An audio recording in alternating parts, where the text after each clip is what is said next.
That's nice. But good to you. It's good to have company, family around, the kids playing, and it's Christmas time, so I'm sure there'll be lots of decorations and everything. You guys are getting ready for your party. Anything.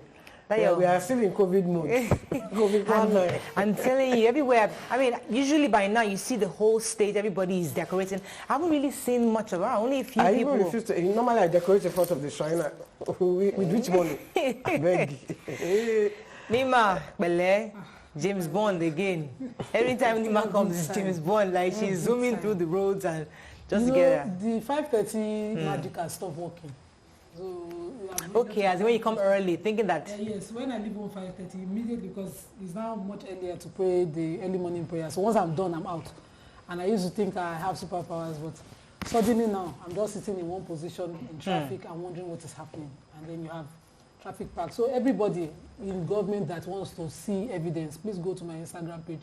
This morning, I got out of the traffic and stood and made a video. And several videos, live videos that I've shared on the I will definitely reshare. Yes, I will definitely go there. They should see. I got down. My husband was against it, but I got down and I did that video and I felt good. Because when we say it on the show, it seems like it's empty comment. So now you can see the evidence. Send to me also so we can post it, because the truth is that you've been saying this thing for many years. Yes, and you know, because last man leaves us to the tout, so it's the Agberos that pass and collect money from trucks. I want to say a shout out to retired Chief Magistrate Ajibabi Jayesiri from her son Dami. Today is her birthday and she single-handedly raised her voice. Happy birthday, ma. Thank you so much. Dami thinks you mean the world to him and wishes you happy birthday. Also, I wanted to mention that Princess, the comedian, she's doing a fundraising for, you know, for the December giveaway, food giveaway she does. So she would appreciate contributions, donations, and all of that. Please find her online and please join her. I'd like to send her something myself. She does that, yes. I always support her in many ways, and I just I'm glad that she mentioned that. So we'll definitely support Princess, no doubt. Anyways, this Christmas, I know the entire ambience is a bit dull, but I think we should just try really hard to, you know, make the best of the season. I watched the show yesterday where you were talking about the soldiers that stripped that woman naked. That was really, really horrible. And, you know, it's just the human beings in humanity to man. You know, it made me so sad. Why would you strip a woman? Because of, and it's not because of the way she dresses. Come on. It's not about how she dresses. It's my fundamental human right to dress as I want to dress. That's a hot topic. Let's make it a hot topic. Let's go to a break. When we come back, we'll go to the front page of the paper. Stay with us. We'll be right back.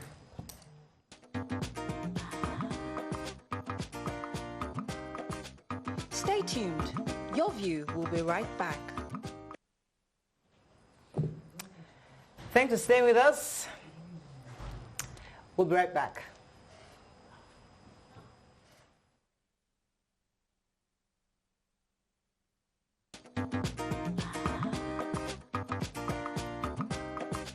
Stay tuned. Your View will be right back.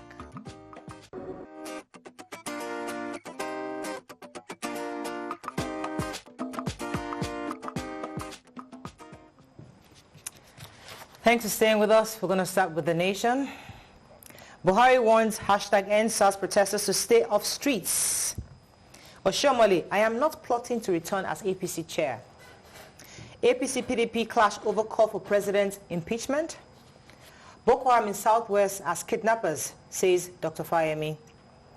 President to address National Assembly joint session on Thursday.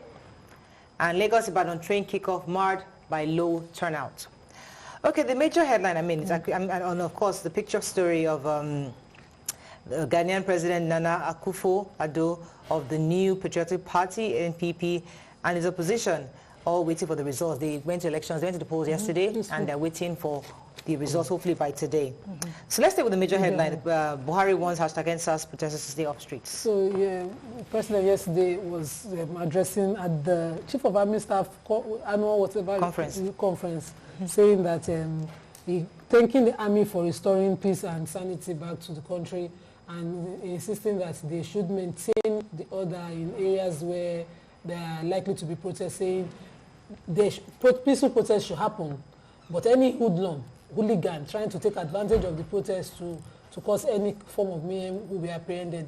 I wonder, when another is giving blanket like that there are likely to be abuses of certain peaceful protesters also, or confrontations. Are they supposed to just all be grouped as Did they even tell them to protest? I'm not even sure they asked them to protest. No, they said, they acknowledge that protest is legal. It's legal. Yes. But they have said nobody must protest. Yes. So I'm even confused. How can you say the protest is legal and then you say nobody must protest? Because the protest was taken over, they say, by hoodlums. Yeah. Is that the reason why people cannot protest? I don't understand. So the police were at the toll gates in Osun State, in Ogun State, and they all gave directives. If you come out, like this, even in Lekki, we are going to carry all of you. In Lekki, because they said that, like according to the president, according to say, I want to reiterate our government's commitment to the rights of citizens to embark on peaceful protests. However, this must be done responsibly in accordance with the law of the land. So that's what she said. I also want to state that any act of hooliganism hiding behind the peaceful protest will be highly dealt with. So, considering all that was lost at the last protest that was hijacked by hoodlums, that's what the government of is considering, saying that if they do it again, that they're not going to so but my own is hoodlums. It was taken over, they say, by hoodlums. Yes. Now, for a couple of weeks, the protests were actually peaceful. Yes. They were coming out every day. Yeah. So if they wanted to come out, would they be allowed to come out? So the government is obviously saying of their inability to protect the peaceful protesters from the hooligans. That's what they're saying. So nobody is allowed to protest in that case? So everybody sits in your house. It's simple. Protest from home. Any other story in Nation? Let's move on to... Yeah, the Oshiomole. Yes, Oshiomole. Sorry. I always call him something else, so I almost said it on TV, which was... I will not find myself in jail. So he says that he's disowning any court case that says he's fighting for chairmanship, that he does not want the job. Even if they take the court and he wins, he will not take the job. He respectfully declines, and he thanks the president for supporting him throughout his years, and he was a fantastic chairman. So, but he still doesn't want the job anymore. The job, because I think someone called Hilliard. I can't remember the second one's name. Let's move on to Vanguard. Report on it. Federal government stops fresh NSAS protests in Lagos. We just talked about that. Asset declaration, Code of Conduct Bureau grills Magu for hours and plans charges. Most Almajiri, not Nigerian, says Ganduje. Ghanaians await results after peaceful election. Southeast PDP, Umahi, trade wars over sacked officials. Fleeing Boko Haram insurgents operating in kidnappers in Southwest, says NGF. 4-year rift at Regoshola extends olive branch to Governor Akeredolu, and Nigeria's trade deficit rises 3 years high to 2.4 trillion naira. Okay, so to take the Almajiri, yes. So Governor Ganduje of Kano State, while declaring open a 3-day retreat organized by the Universal Basic Education in Kano, said that the Almajiris are not Nigerians. Most of them are foreigners from Chad, Cameroon, and Niger Republic, saying that the system of education that has been promoted, created in the north for free and compulsory primary and secondary school education, as well as transformation of the Almajiri education system, were some of its priorities that to focus on. I would love that they not only, as all the governors northern governors are declaring this Almajiris foreigners, trying to get them to their states during the COVID somewhere transfer. Yes. Please, let's have a proper system of data so that we know whose child is who, and make sure that whoever is not your priority is left with the parents or in their state of residence or in their country of residence, so that we know what we're saying. But this free movement. When you are saying that they're not Nigerians, which states did you now return them to? No, they said the countries that they are from. Niger, Cameroon. They said that from Niger. They said they were returning them to their state. They didn't say their country of origin. That's what they said their states of origin at the time. At that time, yes. But in this situation now, he's saying that some of them are from different countries. So hopefully, maybe she's saying that they will now... If you have data, you can be sure that this one, if it's not from Kano, is from Kaduna. You can be sure, so you can send them back to the importantly, I states. think because it was at the UBEC conference or some event, and they're trying to put together a proper strategy on how to ensure education is restored properly, especially because they lost quite a bit of opportunities during the COVID. A lot of children were out of school, and they're trying to cover that gap. Okay, fleeing Boko Haram insurgents, I was going to take that. Dr. Fayemi, that's the chairman of NGF, Nigeria's Governors Forum, said that many of the Boko Haram insurgents that escaped from this northeast come to the southwest, and as they're acting as kidnappers. And Afenifere has responded that he's stating the obvious, that we already know that, and he also echoed, Dr. Fayemi also echoed that they need to reorganize the security architecture, which is the same thing everyone has been saying for the past few years, that they need to quickly go back to the drawing board and change the entire internal security architecture. Moving on now to Daily Sun. Heavy security deployment in Lagos, Ibadan, Abuja, others. Reps reject call for Buhari's impeachment. Umahi versus Ayim. Ohaneze set up 3-man reconciliation committee. Nigeria suffering leadership pandemic, says Angub Abdullahi. And Buhari to address the joint National Assembly sitting on Thursday. Okay, so our president is supposed to address the National Assembly on Thursday in response to the killings of the 43 farmers in in the northeast in Borno, and I'm happy that and it was this lady that tweeted it, Onoche. She made that tweet recently, and I told Nigerians that he'll be responding. And I'd like to definitely watch that live session to see if indeed he'll be able to address these burning issues that the National Assembly have concerning the insecurity. According to the Sun, already there's a division within the House about the call for his impeachment. Yes. Of course, the APC, PDP. APC was saying that Kingsley Chinuda. Yes. Chinda, sorry. Yes. He's of the APC or the PDP? PDP. He is the one instituting and saying the that impeachment. It's legal. Well, we did that, and he has violated the Constitution, but not been able to uphold the security of Nigerians. And APC is saying it is wrong for him. It's unpatriotic at this time to bring up this impeachment. They're even calling that he doesn't have, he's not a minority, he's not particularly a leader of the House, he's a caucus. Yes. Shouldn't be calling from that point. Okay, any other story we've not taken here? Most of them are political stories. Anyway, let's move on to the Nigerian Tribune. Boko Haram conflict, 10,000 people, including the aged, died in custody in 9 years.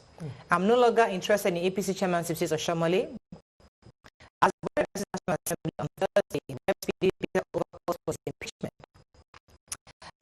Most of Nigerians Lagos about the passenger train service begins, and as the enters police for the interestingly, actually, the protest was actually in Osun State, and I think in Abuja. But the video making the rounds about the Lekki one was fake, according to the police, Commissioner of Police for Lagos, saying that video, they were at the toll gate throughout to ensure that there was no such, and that video was made before the actual burning of the toll gate. And Aregbesola and Akeredolu have settled their fight. Who? Oh, okay, former governor Aregbesola. In 2016, apparently Aregbesola favored another candidate from AD as against Rotimi Akeredolu of APC. And so they stopped talking, but he now went there to mend fences yesterday for the commissioning of a fire truck.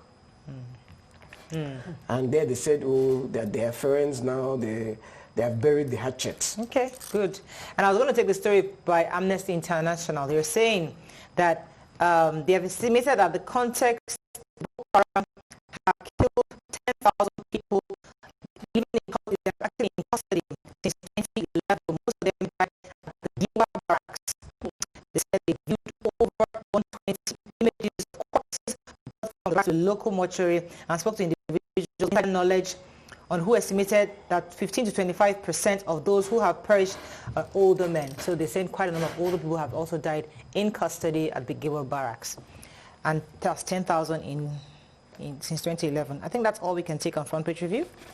The Guardian power grid fails 126 times in 7 years. I didn't even read that story because I didn't want to start. I know you like to read power. I actually left it for you, but unfortunately you didn't come on time. That's all we can take on Front Page Review. When we come back, we have a guest appearance from Helium Healthcare Services. Stay with us. We'll be right back.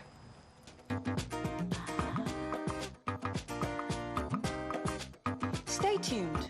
Your View will be right back.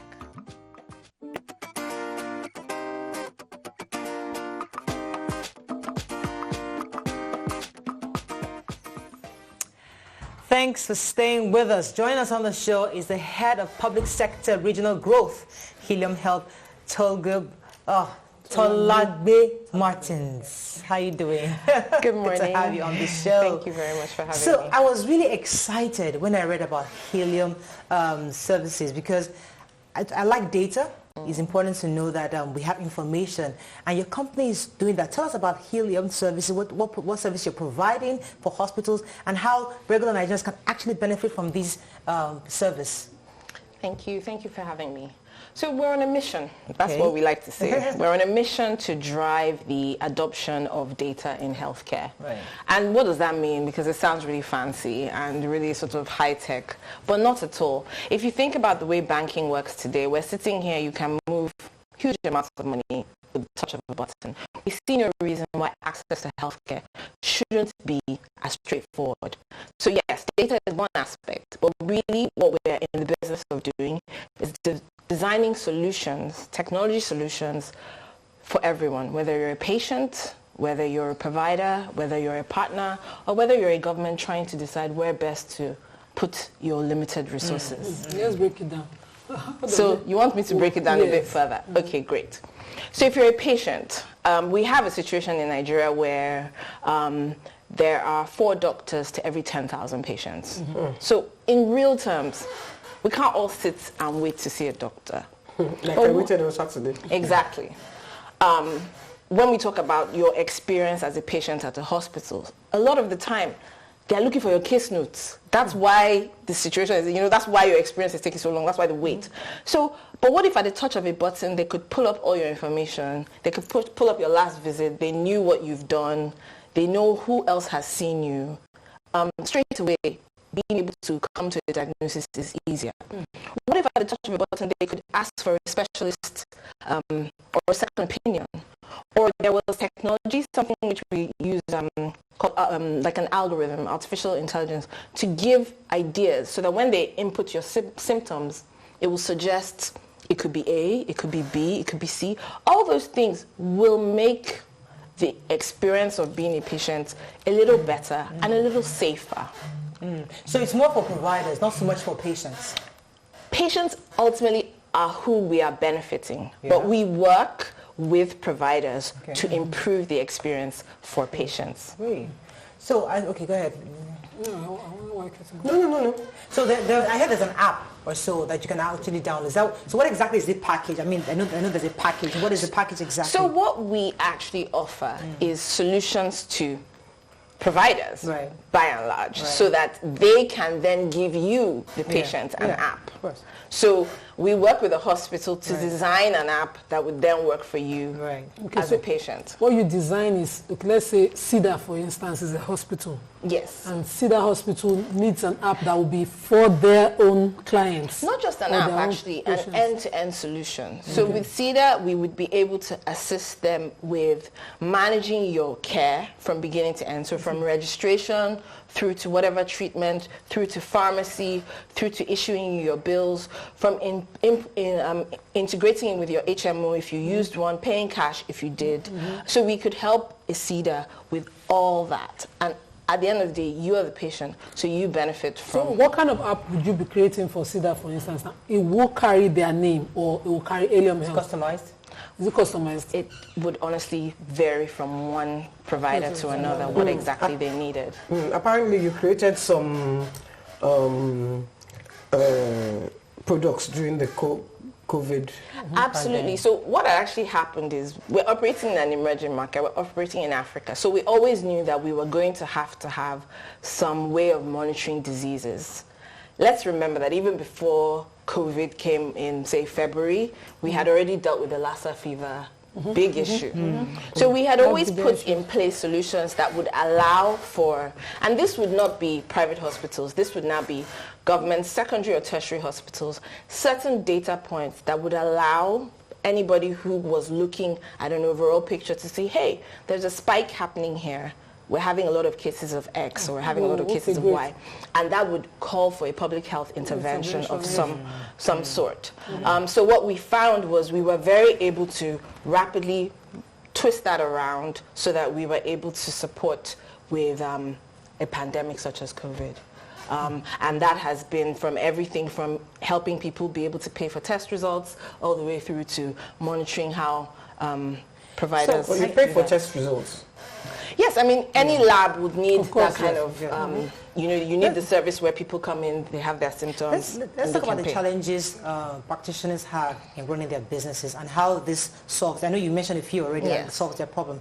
But one of the issues patients have when they go there is getting access to your HMOs immediately. You go there, they're making calls, they don't know what your benefits are, you know what's covered, what's not covered. You know, there's that confusion for the first like 30 minutes before now finally. Does this just solution help in resolving that? Of course, because that's exactly what we do, right?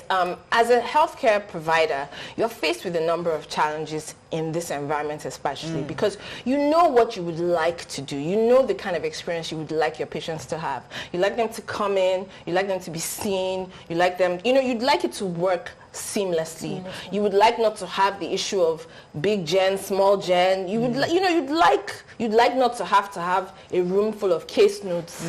So those are all interventions that we can provide and solutions that we can work with. But we don't stop there. Because at the end of the day, for private healthcare, it's a business. So we're also able to give you insights. By the time we've been in our solution has been working for you for, I don't know, 6 months, a year, we'd be able to tell you, I think it's time for you to invest in this particular kind of test or this kind of machine. So business support. Because you are referring 10 people a day out to do this. So this is revenue that's going out. That means you can also go to your bank and say, look, I've got this information. This equipment is worth you helping me to finance because I have the data to show that if I buy this machine at X million, I will recoup the money. Right. So there's an issue that... the kind of problem I had on Saturday, how would you be helpful to me? My problem was I got to the hospital, they took my grandson's vitals, everything, then I now waited for 2 hours. In a big hospital? In a big hospital, that starts with an L.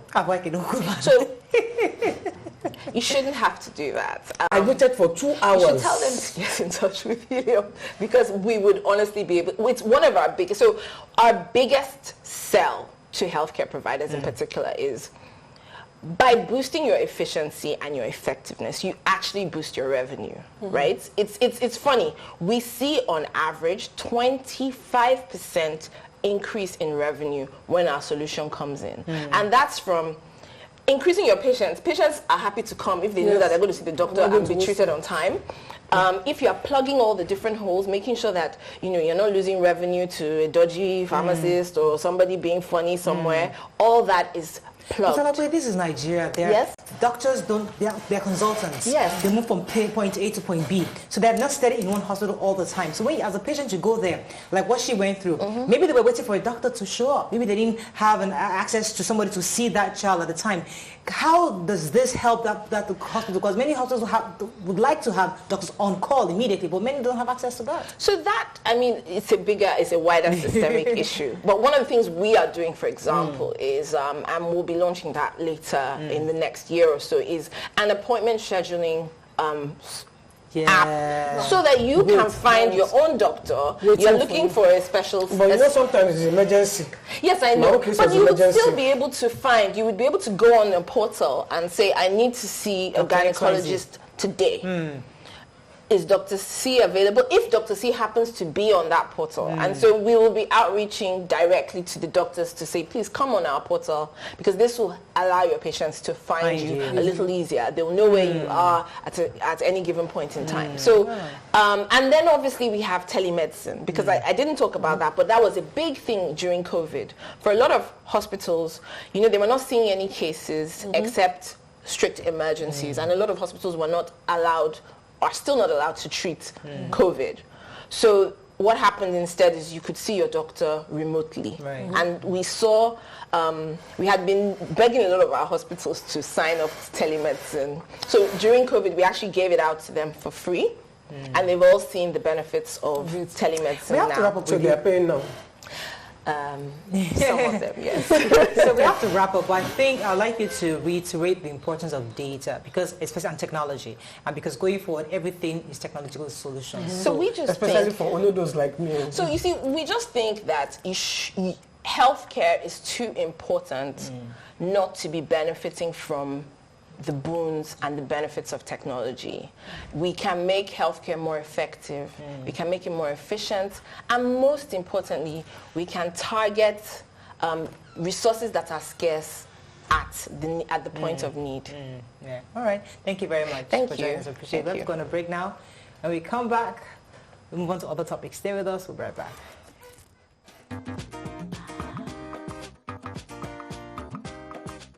Stay tuned. Your View will be right back.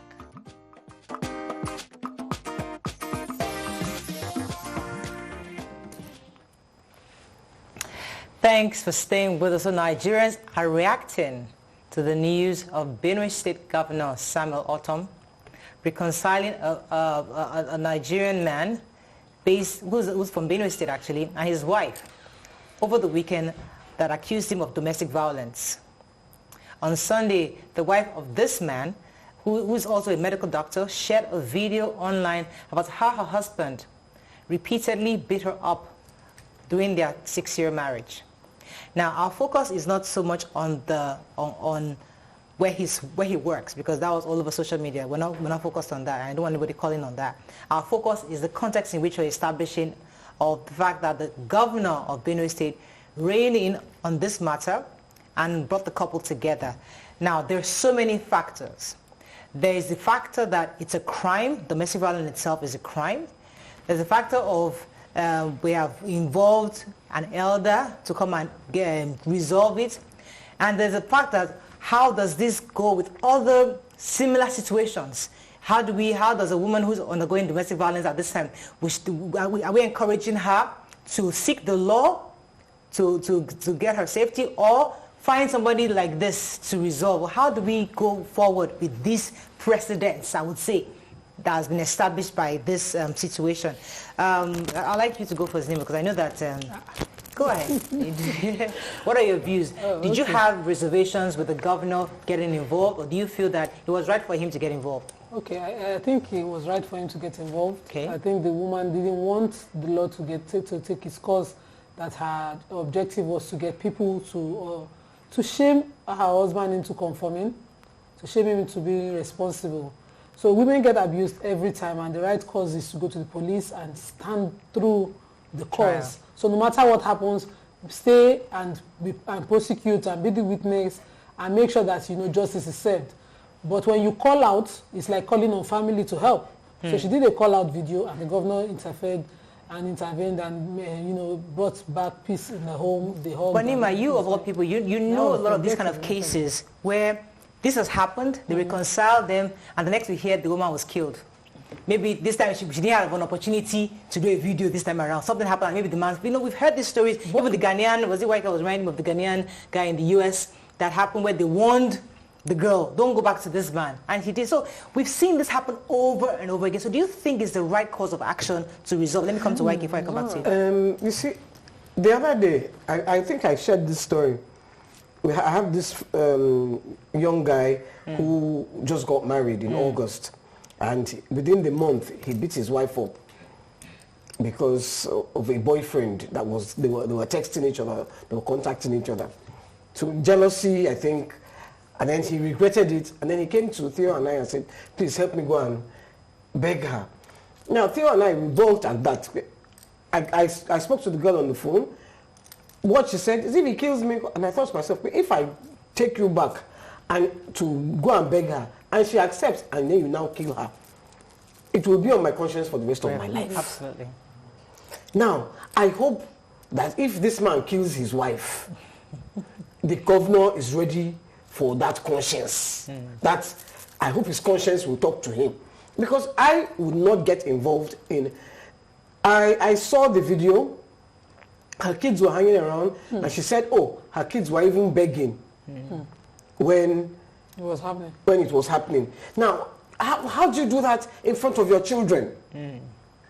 How do you expect your children to grow up One was a little boy, because I saw the little boy.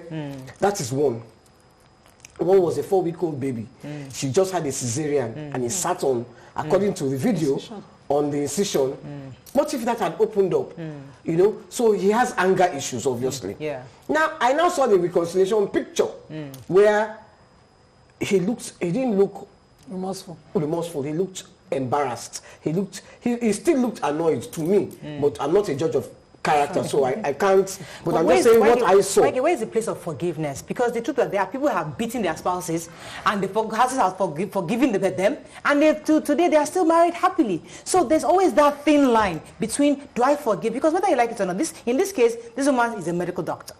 But there are some women that are not empowered, they're not educated, they're dependent on this man. So even after I cry out, at the end of the day, I must reconcile, because where will I take 4 children to? There's always that part of the story too. There's a problem with the system. I think in Benue State, I don't know how good their justice system is. Even Lagos that have good justice system is slow.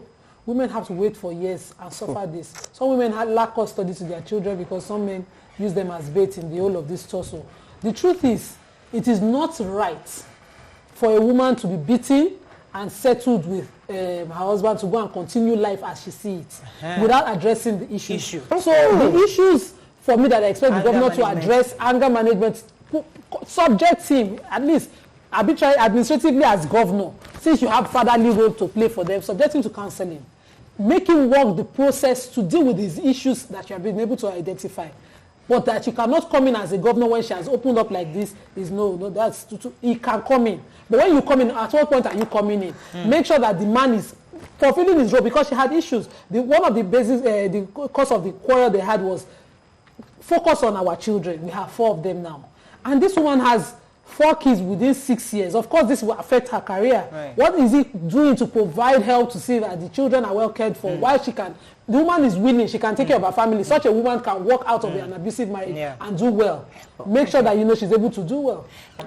There's another angle to this. I think Mariam was saying that in the Yes, group. I wanted to take Mariam's angle. It's an angle that has always been dear to my heart. When domestic violence is left for this long, usually it could lead to, people usually assume it will lead to the murder of the victim. She might be the one to lose her life, but one single self-defense can cost the life of the perpetrator himself.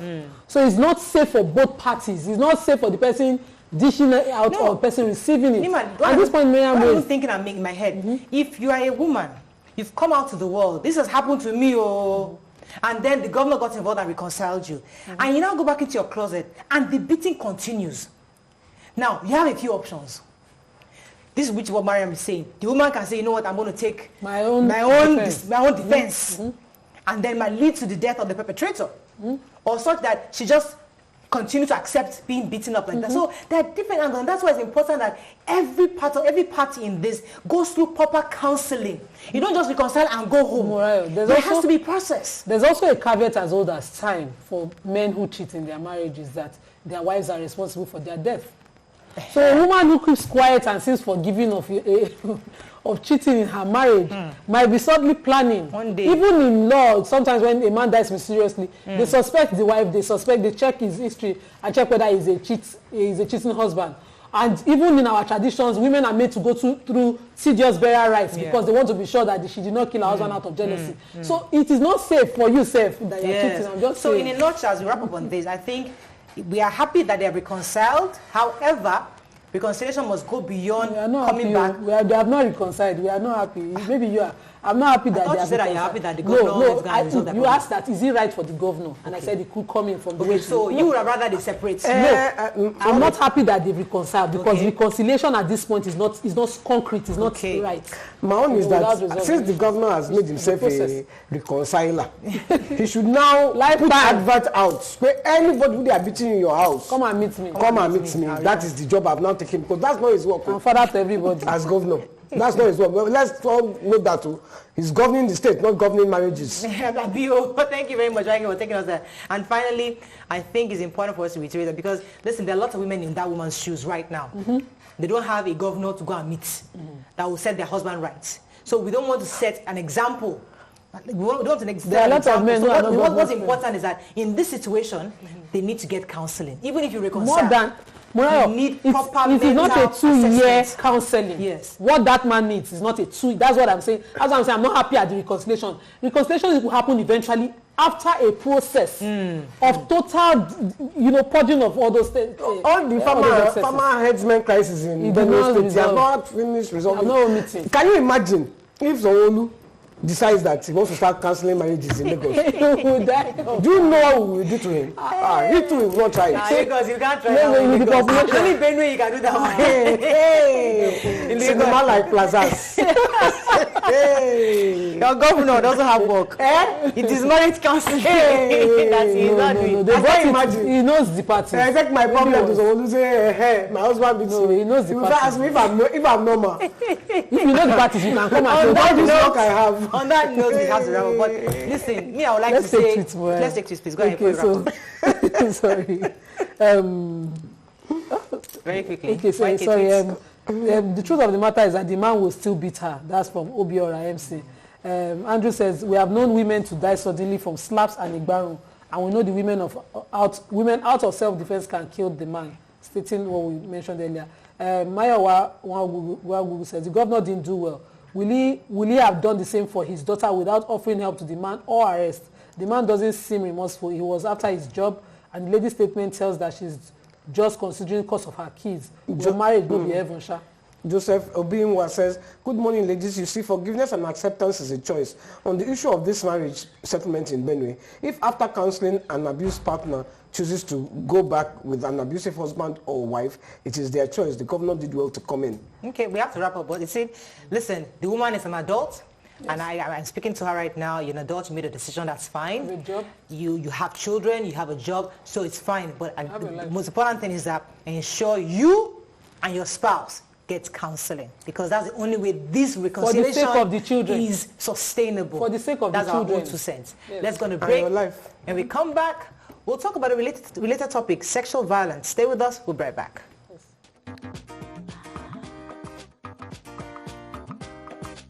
Stay tuned. Your View will be right back.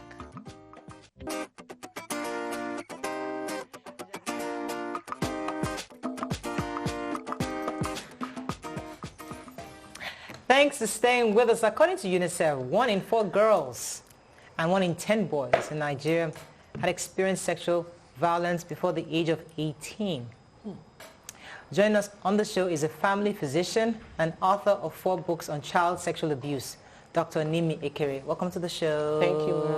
You can call us on 09024163440. You can also tweet us at TVC Connect. Please hashtag YourTV so we read your tweets. So sexual violence against teenagers, young ones.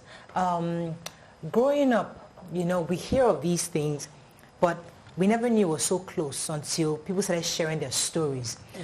In your practice, tell us what your experience has been in talking to families, parents, of hearing of this sexual violence, especially against teenagers. And children. And young children especially. Yes. Like you said, it's been there. It's very common and it's heart-wrenching. I mean, you see a little child that has been abused by a first-degree relative or a second-degree relative, and you're wondering what is the attraction. It's terrible. It's something that no one should go through. And as a doctor, as a family physician, I saw a lot of these cases, and it was easy for me to just treat the symptoms. Okay, you're fine, you can go. But I decided to nip it in the bud, and because you have to get to the primary cause of the problem. Thank you for taking us to the primary cause, because we just finished talking about this Governor Autumn and this couple. Do you think, in your own view as a practitioner, that when there is domestic violence within the home, it affects the children? Definitely. And might lead to some of these deviant behaviors? Yes, because I mean, if you watch the video, you have seen where the children were saying, "Mommy, don't cry. Mommy, sorry." I mean, these children are used to seeing these things, and of course they'll grow up to be deviant. They'll grow up to be abusers, and these things are interwoven. Except something is done. Except something is done, and it has to be thoroughly done. Like you said, it's not a one-off thing. The man has to go for counseling, and even the wife, because right now her self-esteem is obliterated.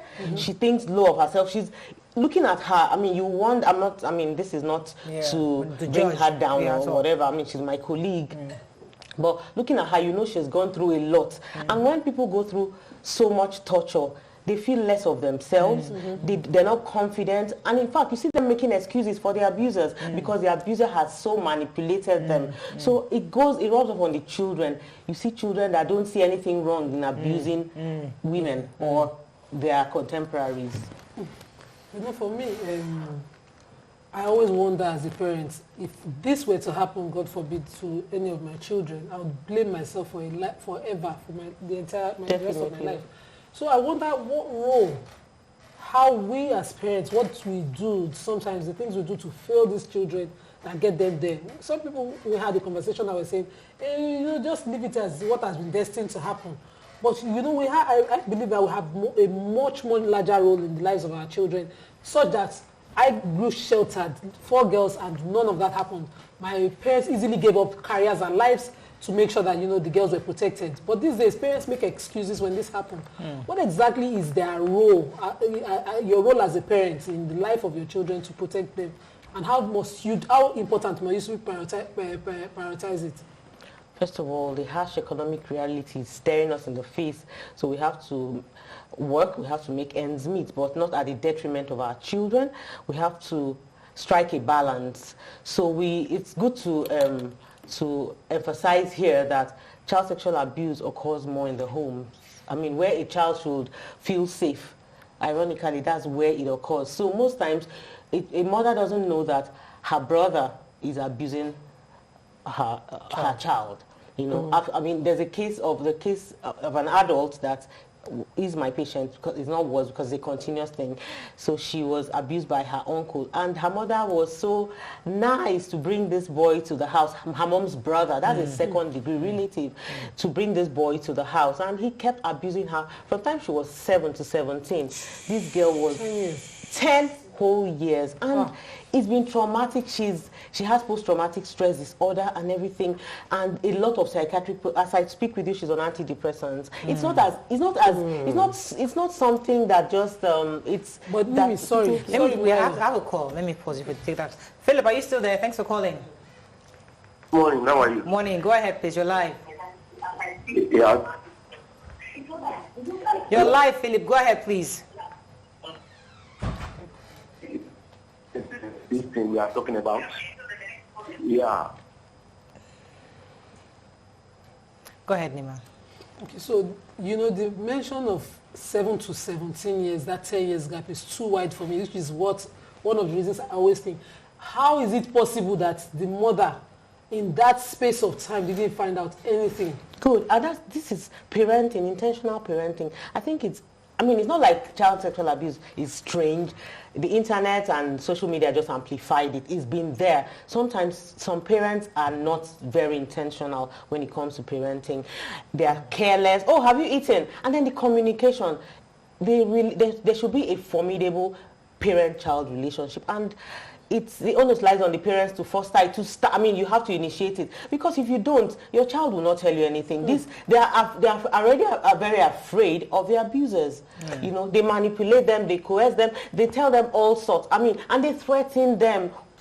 And then this is a child that trusts this person. I mean, there's a state called grooming, where the predator wants to get close, befriend, and then to get them to trust them, and then it lowers the inhibition of the child, and then the child just gives in, because I mean, they're vulnerable anyway.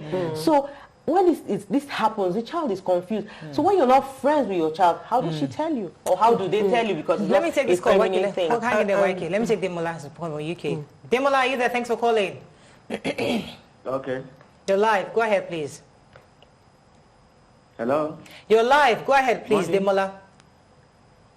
Good morning. Morning, sir. Go ahead, please. Oh, yeah.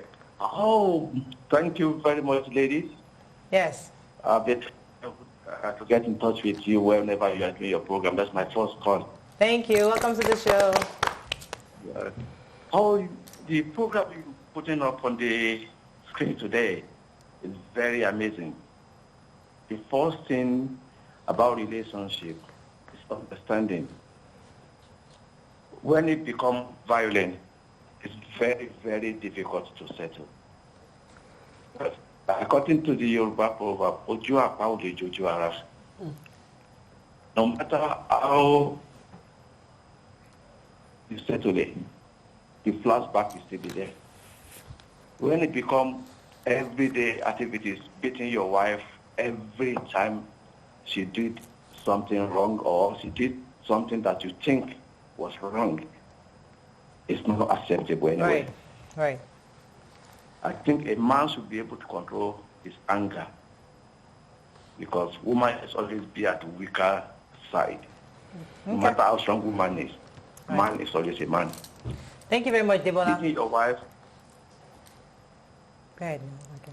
Yeah, I was, you know, the adult to the child. What about when it is child to child? Because something happened in my brother's kid's school. The teacher was passing, I think it was the toilet or something, and she heard these funny sounds coming. So she entered and she met these two kids involved. This is a secondary school. Both of them are kids. Children. How do you who is now the accuser? Who is the accused? Of course, in that circumstance, you know that there's a dysfunctionality in the family setting.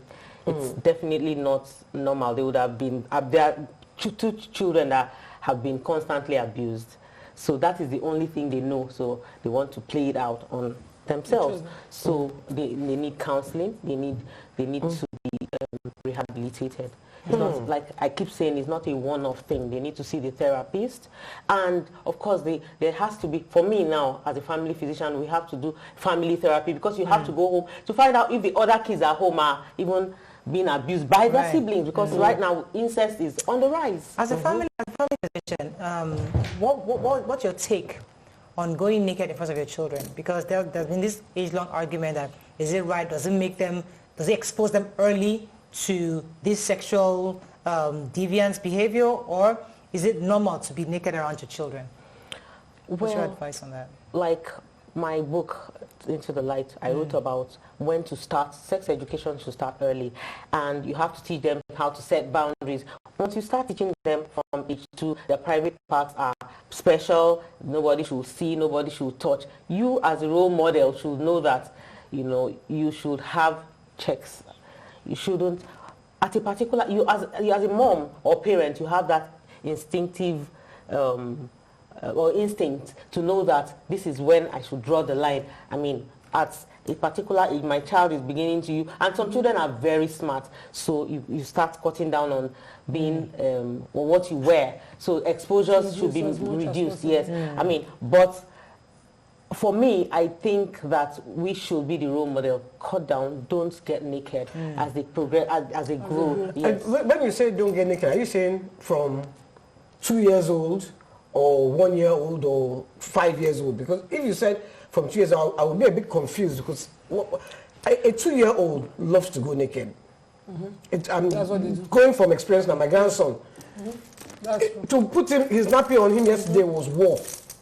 In fact, he ran around for about 2 hours. Yeah, he can go naked. He said that when you are adults, Vicky, don't that you shouldn't go naked in front of a child. That's what we're saying. I'm trying to say here is, he loves to go naked, and he loves, No, but at the same time, you also teach him the place of boundaries. Right. You're teaching him that his private parts are special. So you're using age-appropriate words, and you're not giving them too much, because you want to keep it simple. Let me pause you for a second, madam. I have a call from London again. Ade, thanks for calling. Are you there? Yes, good morning. You're live. Go ahead, please. My point about the Benue issue, if you are working in a place, number one, that would affect you because you want to protect that company and yourself, your integrity. That man is working in a media house, which I don't want to mention. You know, it should be at least be afraid that, what if my company hear about the way I treat my wife, or the way all this is happening? But that is not happening. And now that it's in the public, my advice to that media company is that let the chairman of the company invite this couple and talk to them. Because the husband will fear that chairman, that problem. Because I fear for this woman, it's wrong for any man to beat any woman. It's very, very wrong. It's upset. Thank you very much, Adi. That's a whole other topic. Thank you very much, Adi. That's a whole other topic, and I think it's a different topic we're going to talk about. But go ahead, Nima. Because what you talked about now, I understand what YK is saying. I have a little boy, and before we out of our own anxiety, interfere in their innocence. Exactly. My boy is at that age, 2 till he was 3, would gladly be naked and understand why you are naked. He believes that it's either you are sweating or you just want to play, you're his playmate. I could be in the bath, having my bath, and he'll be like, can I have my bath with you? Mommy, and he's just playing, he's being innocent. Initially, I had gone through this parenting counseling and thought, okay, and you're not of the same sex. I would allow it to my daughter till present age, because I was, she'll be 8 next month. And I won't do the same for her brother. So eventually I had to watch him. And recently he did something that amazed all of us. So there's a baby recently that his minder's son has. She has a granddaughter now. And she was crying and they were alone together. And he kept calling, baby is crying, nobody answered. Before they came into the room, he carried the baby and said, baby, suck breast. He took his shirt and wanted to breastfeed the baby.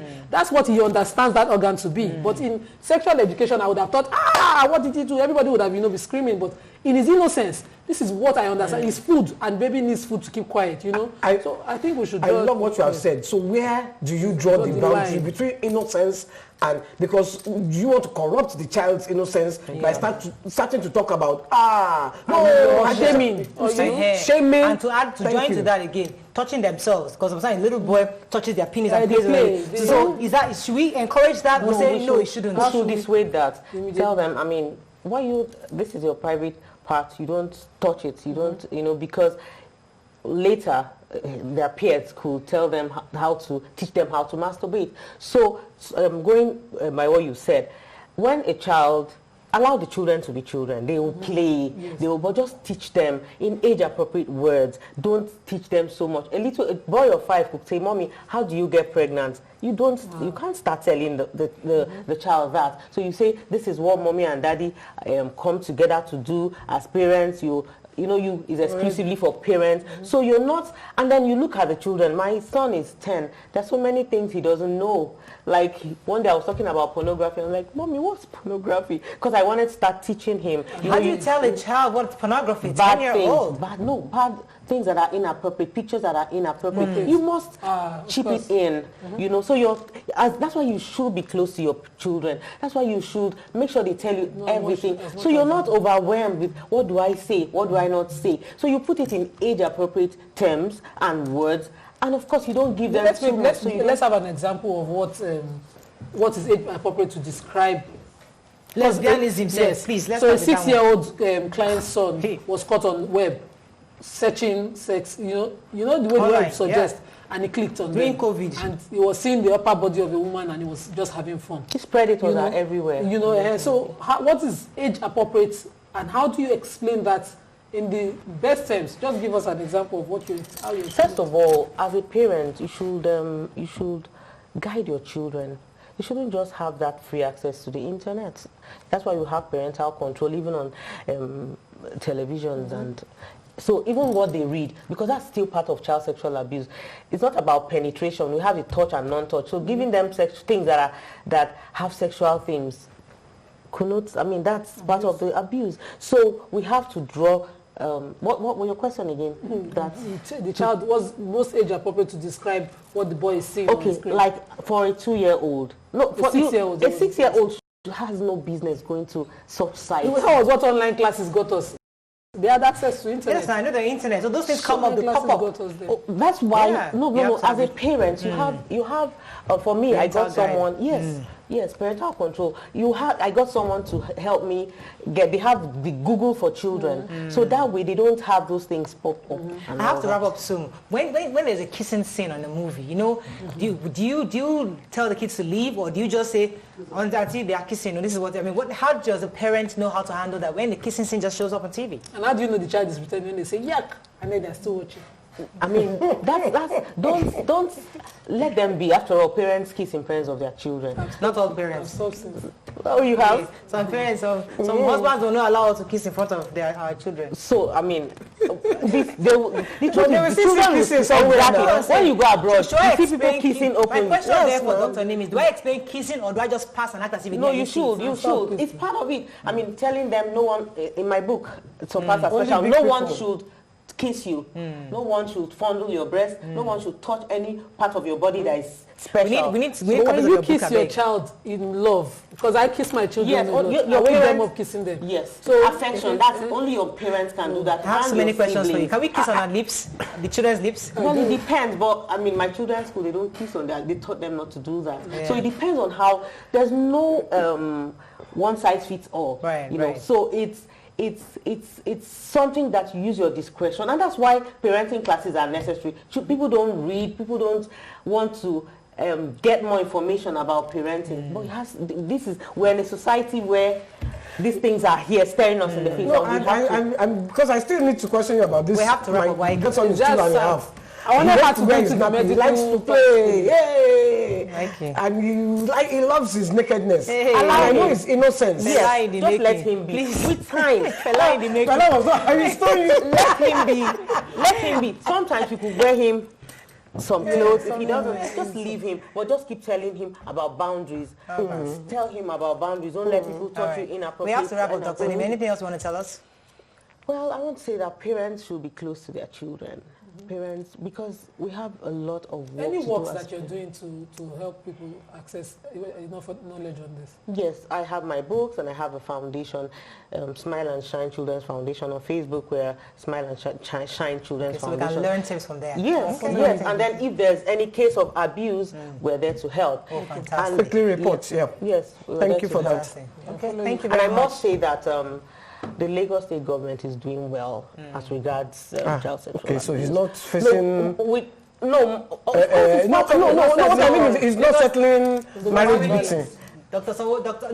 Governor bigger than that? No, but I'm not saying that more cannot be done. We still need things can be done, more can be done. But I mean, they are. But we have to, thank you very much, Dr. Nee, for coming. But our governor of Lagos State does not settle marital issues. So please carry your marital matter to Benue. Carry them to Benue State. Carry your marital issues to Benue State. There's a tip from Andrew Stratham here that says 009 Governor Otto. When you have marriage problem, please find your way to Governor Otto. Have a fabulous day. We'll see you tomorrow. Bye for now.